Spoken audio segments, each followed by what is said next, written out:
But I'd like to begin with just some initial thoughts. In many respects, I'm not really sure if most of us are Muslims in Britain anymore. Later on today, I understand you're going to have a session on history, on the history of Islam in Britain, on Muslim presence in Britain. I would certainly consider people like my father's generation who arrived here as migrants after World War II as being Muslims in Britain. Certainly before then, when people travelled here as tradesmen and settled here temporarily, they were Muslims in Britain. I'm not really sure if we can still talk about Muslims in Britain anymore. What happened really from the 1916s onwards was a transfer from being Muslims in Britain to Muslims of Britain. And although it seems like a simple shift from in to of, it's actually quite significant. It's a transfer that's happening in different layers and at different speeds.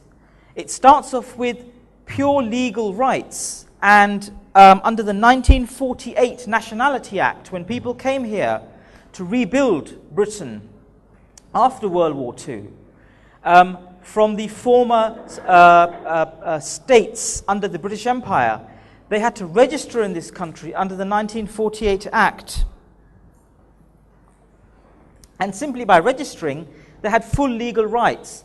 But it's not just about legal rights, it's about understanding where you are. And eventually that leads to an interpretation of religion itself. How do we understand religious thought when many of the ideas were based in a world when broad territories were quite different to what they are today? How do we understand things in terms of a minority? How do we understand things when things are not about migrating, but about being born here, about this being your natural home? And some other thoughts about how foreign is Islam.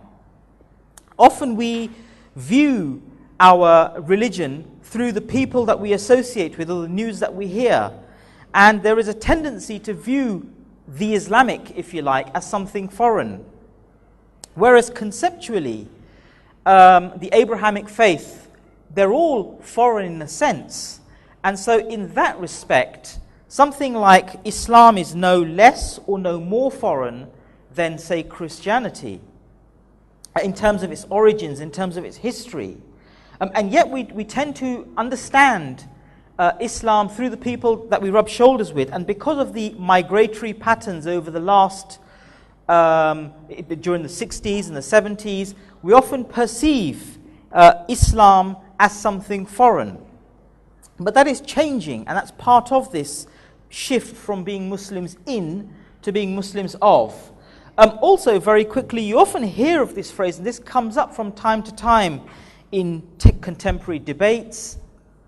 You'll hear it sometimes on responses and comments in the website.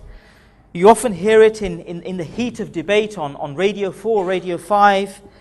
It's been said, when in Rome, do as the Romans do. You often hear that about debates. But the point is, we're not in Rome. We are of Rome. We are Rome. We're part of the fabric. Then there are some broader historical issues that I do believe Muslims need to be more acquainted with, and that's the relationship that Europe has had traditionally with religion.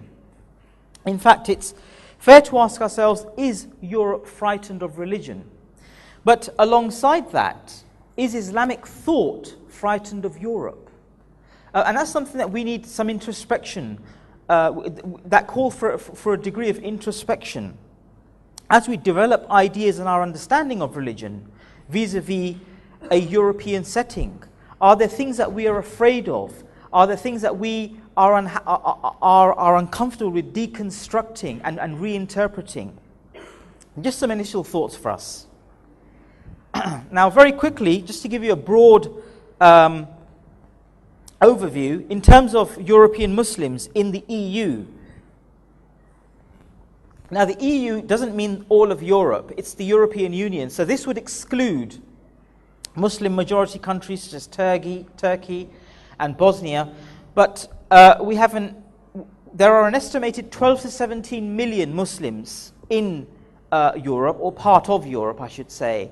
And the ethnic diversity there is very, very wide.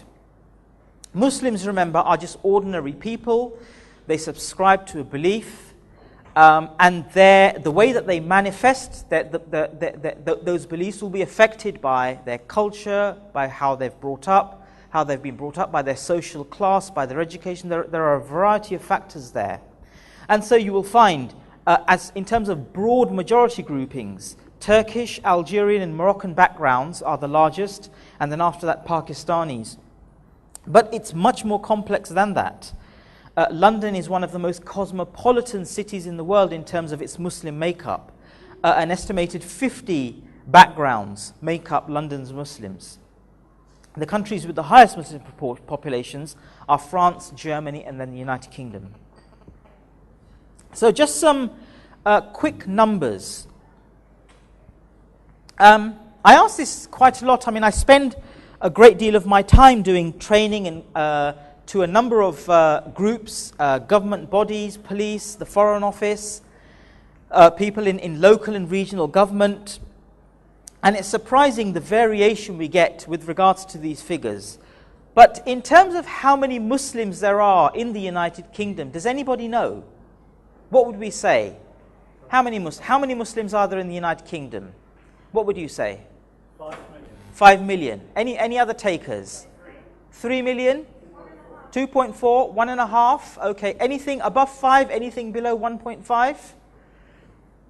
Well, let's go on. How many of the UK households are what you would call Muslim households? What would we say? What percentage? Let's give it a percentage. 30% of households in the UK are Muslim households. What else? 5%? What, 5%? Okay. Anything higher than 30? Anything lower than 5? Anything in between? Does anyone want to sort of sit on the fence and go in between? Does anybody think 10? Does anybody think 15? Okay, so we've got between 5 and that. 5 and 30. British Muslims make up how much of the world's Muslims? So of all of the world's Muslims put together, what percentage do British Muslims make up? Do we make up 5% of the world's Muslims? 10%? What do we think? Any takers? 20? What did I hear? 5% of the world's Muslims, okay. 1% of the world's Muslims? 0.2? Who said 0.2? Okay, maths teacher over there. Where else? What would you say? 0.3. 0.3. Okay, not bad. Where do the majority of British Muslims live? Bradford, did I hear Bradford? Okay, Bradford. Any other takers? Birmingham? London? Okay, London said with. Okay, and lastly, in this last general election, there were 570 seats up for grabs. Okay? Now, registered voters, you need to be over 18. Okay? So we need to get that right. It's 18, you have to be registered. How many of the 570 seats had Muslim voters? Now, let's just